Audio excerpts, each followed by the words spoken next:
água fluídica.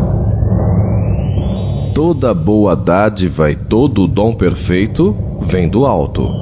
Tiago, capítulo 1, versículo 17.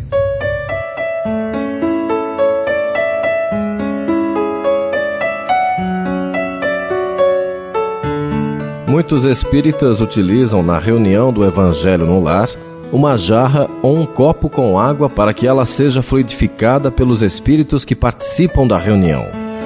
Esses fluidos ou energias nós recebemos constantemente de Deus. Energias estas que nos fortalecem e mantêm a vida. Nós as recebemos através dos alimentos, do ar, da água, ou seja, da natureza. A água, portanto, é um dos meios de recebermos essas energias.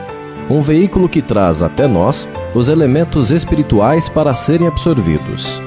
Com relação a esse assunto, encontramos no livro Nosso Lar, narrado pelo espírito de André Luiz e psicografado pelo médium Chico Xavier, um diálogo entre o autor espiritual e um amigo de nome Lísias, ambos residentes na colônia espiritual, conhecida como Nosso Lar. Ouçamos agora o diálogo que elucida perfeitamente o assunto. Na Terra, quase ninguém cogita seriamente de conhecer a importância da água. Em Nosso Lar, contudo, outros são os conhecimentos. Nos círculos religiosos do planeta, ensinam que o Senhor criou as águas.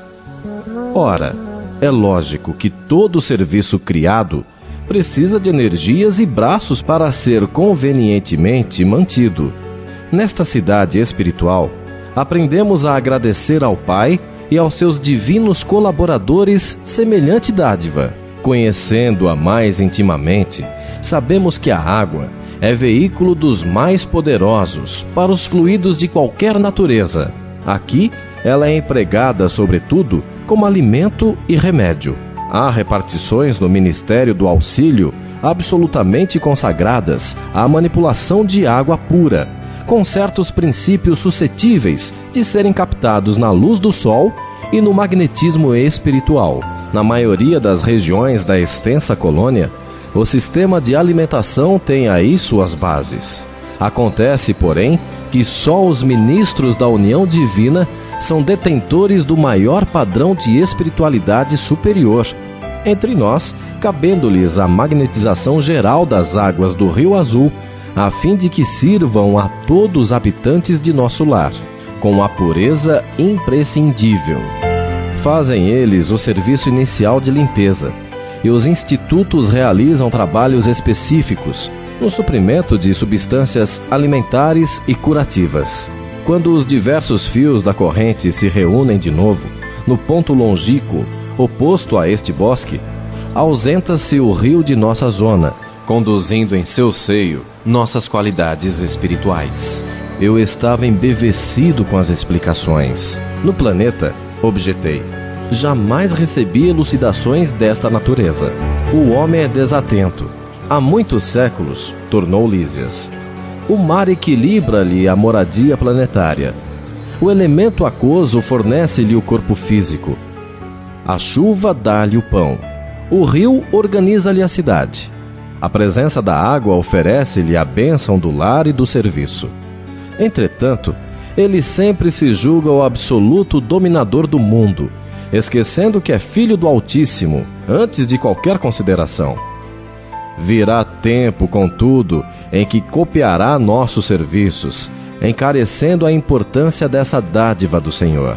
Compreenderá então que a água no mundo, meu amigo, não somente carreia os resíduos dos corpos, mas também as expressões de nossa vida mental. Será nociva nas mãos perversas, útil nas mãos generosas. E quando um movimento, sua corrente não só espalhará bênçãos de vida, mas constituirá igualmente um veículo da providência divina, absorvendo amarguras, ódios e ansiedades dos homens, lavando-lhes a casa material e purificando-lhes a atmosfera íntima. Calou-se o interlocutor em atitude reverente, enquanto meus olhos fixavam a corrente tranquila a despertar-me sublimes pensamentos.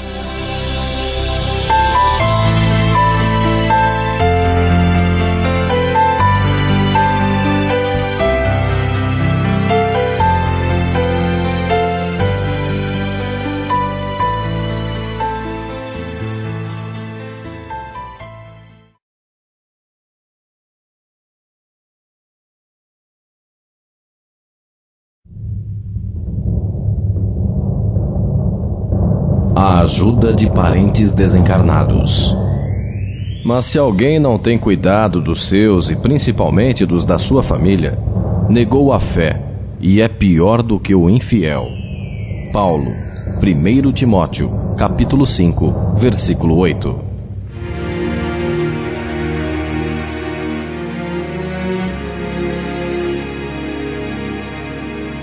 Muitas vezes, a aparência externa não condiz com aquilo que verdadeiramente somos. Podemos ter atos de extrema bondade e generosidade aos olhos do mundo, e na realidade, sermos tiranos e egoístas em nosso íntimo. Da mesma forma, pessoas que para o mundo possam passar despercebidas, podem trazer em seu interior um tesouro de paz e conhecimento espiritual.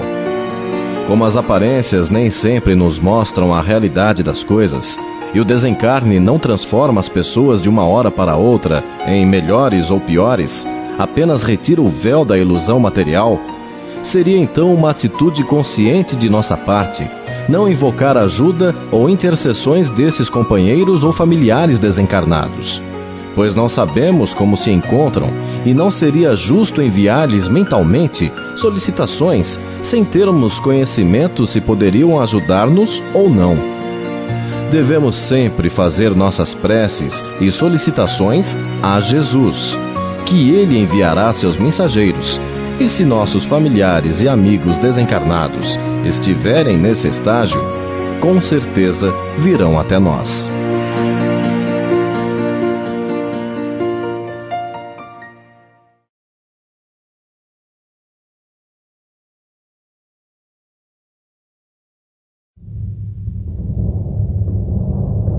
Incorporação. Amados, não creiais a todo espírito, mas provai se os espíritos são de Deus. 1 João, capítulo 4, versículo 1.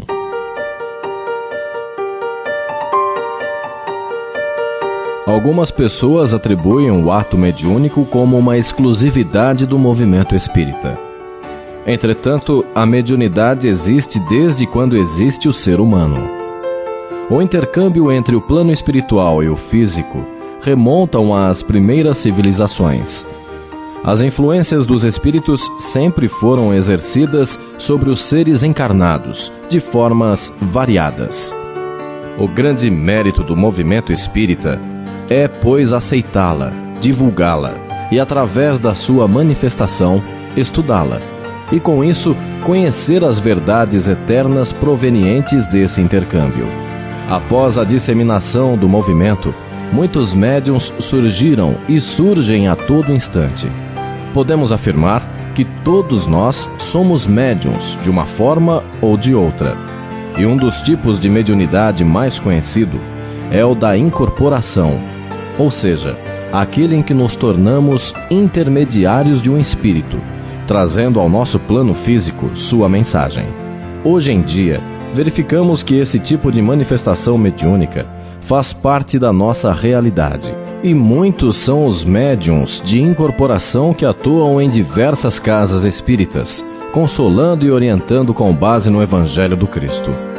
E como espíritos elevados e mensagens elevadas necessitam não só de um médium equilibrado nas leis morais, mas um ambiente de igual teor vibratório, onde pessoas de boa vontade se juntem com objetivos altruístas elevados, recomenda-se a frequência nessas instituições para o aprendizado e a prática mediúnica. Se em nosso lar conseguirmos ter elevados propósitos e uma conduta irrepreensível de todos os moradores, se conseguirmos transformar nosso ambiente doméstico num farol do qual se irradia a luz do Cristo, Então teremos um ambiente propício a essas manifestações, embora seja necessário que estejamos sempre vigilantes, pois quando nos sentimos em perfeitas condições espirituais, podemos ser vítimas da vaidade e por ela sermos conduzidos a orientações enganosas de espíritos que se aproveitem dessa fraqueza para desviar-nos do reto caminho. A mediunidade manifesta-se de inúmeras formas, e a intuição, sendo uma delas, deve sempre ser utilizada para refletirmos, com a ajuda do alto, em tudo que se refira a assuntos espirituais. Utilizemos o bom senso meditando sobre o assunto.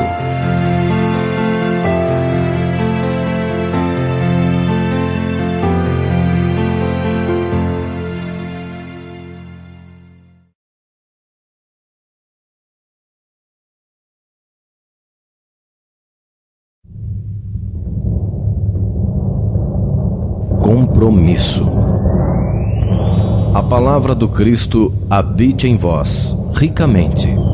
Paulo, Colossenses, capítulo 3, versículo 16.